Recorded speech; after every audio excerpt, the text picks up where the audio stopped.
네. 지난번에 이어서 상가 권리금 회수 청구권 부분을 이야기 나눠보겠습니다. 자, 오늘은 그 권리금 회수 청구가 안 되는 어떤 예외 사유, 이 부분 이야기인데요. 자, 이게 10조 1항 10조 4를 보시면은 임대인은 이렇게 임차인이 권리금 지급받는 것을 방해해서는 아니 된다. 다만 10조 1항 각 호의 어느 하나에 해당하는 사유가 있는 경우에는 그러하지 아니하다라고 해서 일단은 이게 10조 1항 각 호의 어느 하나에 해당되는 경우에는 뭐 거절해도 좋다라고 하는 그런 규정을 하고 있습니다. 근데 이 10조 1항 각 호라고 하는 것은 그 계약 갱신 요구권, 임차인의 계약 갱신 요구권을 거절할 수 있는 임대인의 거절 사유를 열거해 놓은 거거든요. 그러니까 그거를 이제 그대로 준용하는 그런 방식으로 입법이 되어 있습니다. 그래서 10조 1항 그 계약 갱신 요구의 거절 사유 이 부분은 1호부터 지금 8호까지가 이렇게 규정을 하고 있고요. 그래서 뭐 임차인의 차임 연체, 그다음에 무단 전대, 뭐 재건축, 철거, 뭐 이런 것들이 이제 대표적인 것이 되겠죠. 그래서 그런 이제 사유가 있으면 갱신요구권에서 정한 갱신요구권의 거절 사유와 마찬가지로 이제 그런 사유가 있으면 권리금 회수 청구를 인정하지 않는다라고 하는 그런 부분입니다. 그래서 그 자세한 내용은 지난번 그 계약갱신 요구 설명할 때 제가 그 자세히 말씀을 드렸는데요.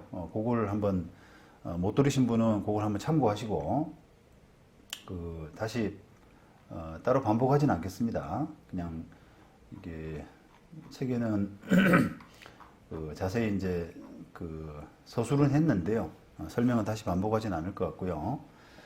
일단 그 규정만 한번 이렇게 자세히 보시죠. 1호는 임차인이 3개의 차임액에 해당하는 금액에 이르도록 차임을 연체한 사실이 있는 경우, 이 설명들은 그 다 갱신요구권의 내용들을 그대로 따온 거기 때문에 그 좀 중복되고 하는 부분이 있습니다. 그 다음 2호, 임차인이 거짓이나 기타 부정한 방법으로 임차한 경우라고 하고 있고요. 그 다음에 3호, 서로 합의해서 임대인이 임차인에게 상당한 보상을 제공한 경우. 4호, 임차인이 임대인 동의 없이 목적 건물의 전부 또는 일부를 전대한 경우. 그 다음 5호, 임차인이 임차한 건물의 전부 또는 일부를 고의나 중대한 과실로 파손한 경우. 이렇게요 하고 있습니다.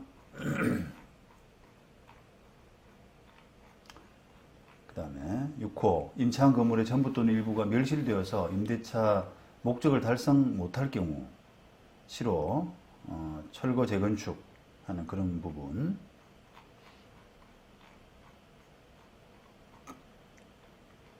그러니까 결국은 이런 사유가 있으면 이제 계약갱신 요구도 안 되고, 그 다음에 권리금 회수 청구도 안 되고 하기 때문에 이런 법에서 정한 사유를 그 위반하는 그런 부분은 상당히 이제 조금 임차인 입장에서는 그 신경을 좀 많이 쓰셔야 된다. 예를 들면 차임 3번 연체 한 적이 있으면은 그 계약갱신 요구도 안 될 뿐더러 권리금 회수 청구까지 다 안 되기 때문에 어떻게 보면 굉장히 치명적이죠.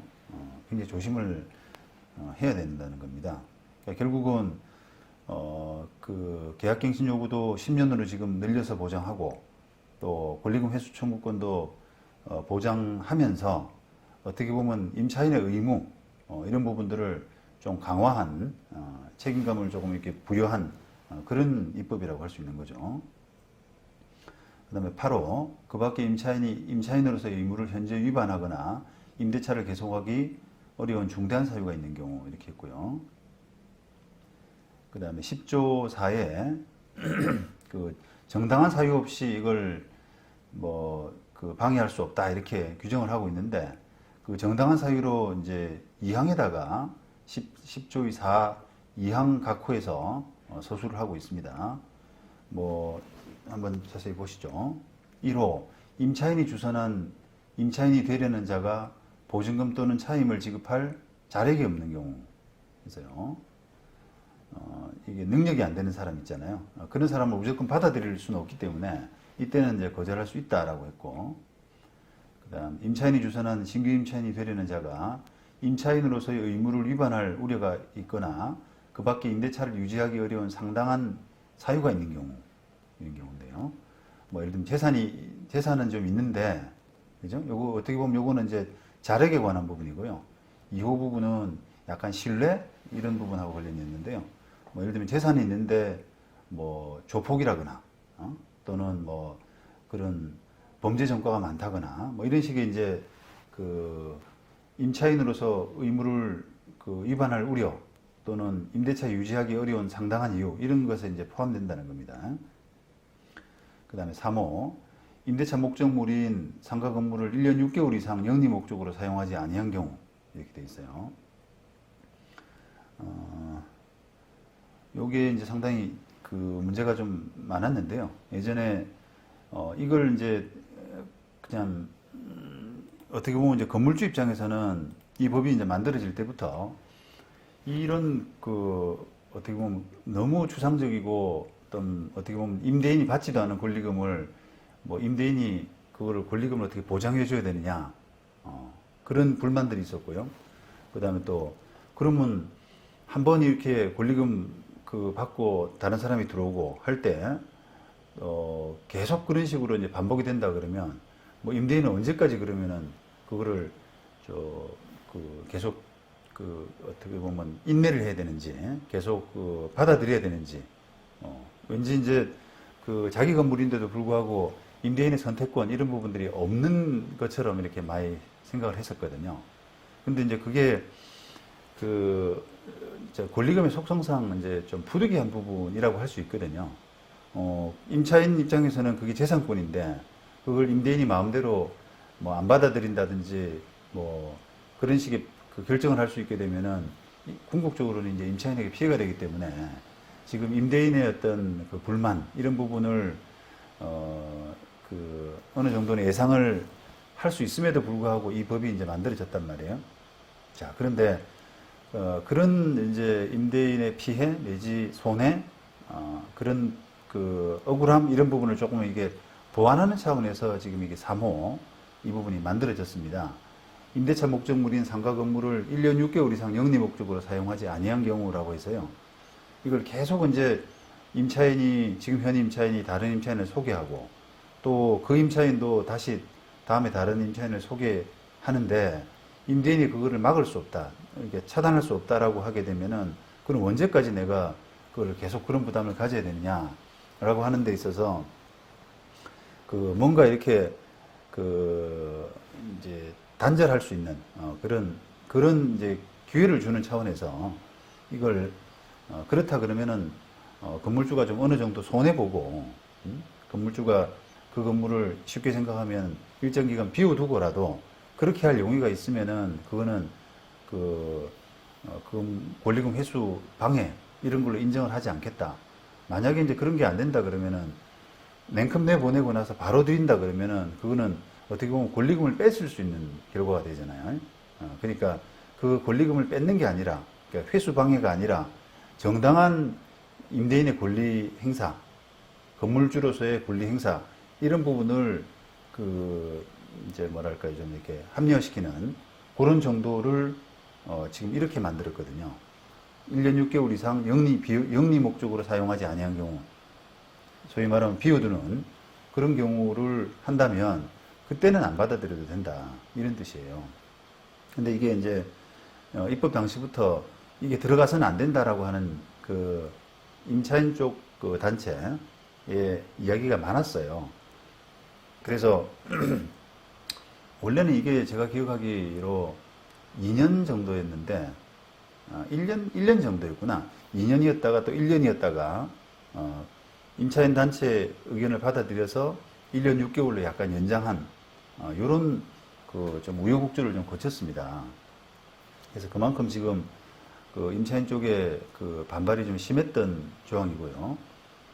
또 실제로도 이게 지금 임차인 입장에서는 상당히 좀 이렇게 부담스러운. 자, 왜냐하면 다 이제 아까 뭐 정당한 이유로 해가지고 뭐 자력이 없다거나 또는 신뢰가 없는 그런 사람을 데리고 오는 경우는 별로 없지 않습니까?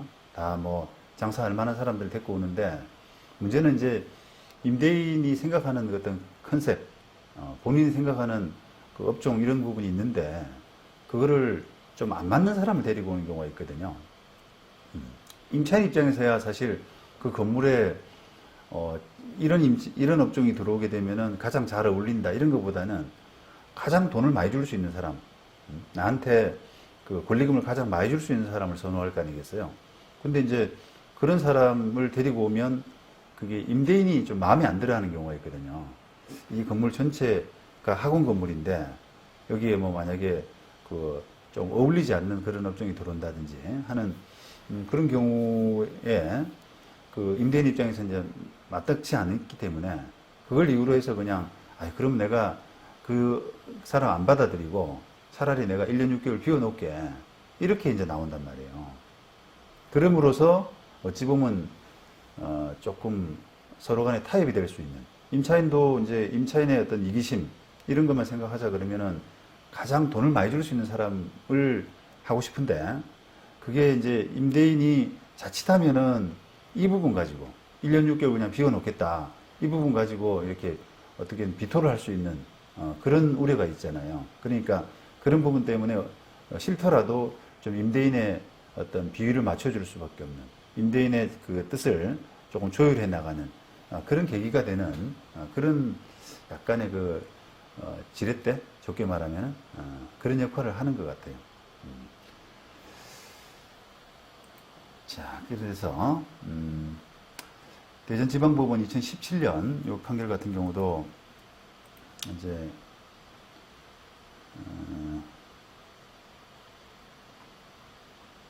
지금 건물 명도, 임대인의 건물 명도에 임차인의 어떤 손해배상 사건인데요. 그냥 이 당시 이제 임대인은 자기가 이 3호를 이야기하면서 1년 6개월 이상 영리 목적으로 사용하지 아니한 경우라고 하는 그런 부분을 자기 임의대로 그냥 내가 직접 쓰겠다. 원고는 이 사건 상가에서 자신이 직접 이 사건 점포를 사용하고자 하는 것이라고 주장한다. 그렇게 해서 법원은 요거를 3호의 정당화 사유를 주장하는 것으로 선회해서 판단한다라고 해서 해석을 이제 그렇게 했습니다. 그냥 사실 이제 원고가 내가 직접 쓰려고 그런다라고 하는 부분은 사실은 그대로 놓고 보게 되면 법적으로 어떤 근거가 없는 거잖아요. 그죠? 그래서 내가 그게 3호에 해당되는 것이다 라는 이렇게 귀결을 지어야 되는데, 그 귀결 없이 그냥 다짜고짜 내가 쓰니까 나는 손해배상할 의무가 없어 뭐 이렇게 한 것에 대해서 법원은 그 3호의 정당화 사유를 주장하는 것으로 선회해가지고 풀어서 그렇게 해석을 한 겁니다. 자, 그런데 이 법에는 이 3호의 정당화 사유라는 것은 임대인이 임대차 목적물의 상가 건물을 비영리 목적으로 사용하고자 하는 경우에 적용되는 것인데, 자기가 직접 사용한다라고 하는 부분은 그게 비영리 목적인지 아닌지 하는 부분과 직접 연관되지 않는다는 거예요. 그러니까 다시 말하면 자기 세를 안 주고 자기가 직접 임대인이 쓴다는 그 부분도 비영리 목적은 아니라는 겁니다. 원칙적으로는. 그러면 어떤 게 어떤 게 이제 비영리 목적이냐, 라고 하는 것은 사실은 굉장히 이제 엄격해져야 돼요. 엄격하게. 비워두는 거. 그거 당연히 비영리 목적이죠.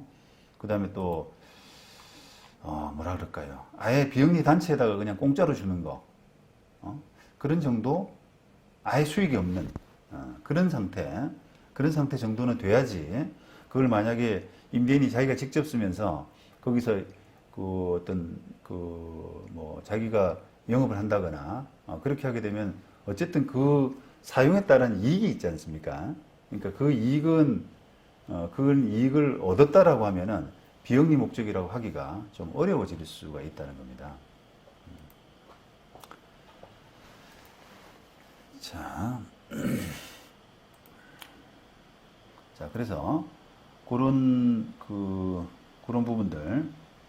그래서 어떻게 보면 이제 임차인 어떤 업종을 들이느냐, 어떤 신규 임차인을 들이느냐라고 하는 부분에서 좀 임대인과 임차인 간의 어떤 신경전, 줄다리기 부분에서 약간의 좀 지렛대가 될 수 있는 그런 역할을 하고 있습니다, 지금 현재. 그러니까 임차인 입장에서 보면은 악법이고요. 그래서 이제 그런 약간의 양면적인 부분이 있는 법조항인 겁니다. 그다음 4호, 임대인이 선택한 신규 임차인이 임차인과 권리금 계약을 체결하고 그 권리금을 지급한 경우, 그죠? 그러니까 임대인이 사람을 데리고 왔어요. 그런데 그 임차인이 기존 임차인하고 권리금 계약 체결하고 돈 주면 그거는 이제 정당화 사유에 들어간다, 이런 뜻이죠.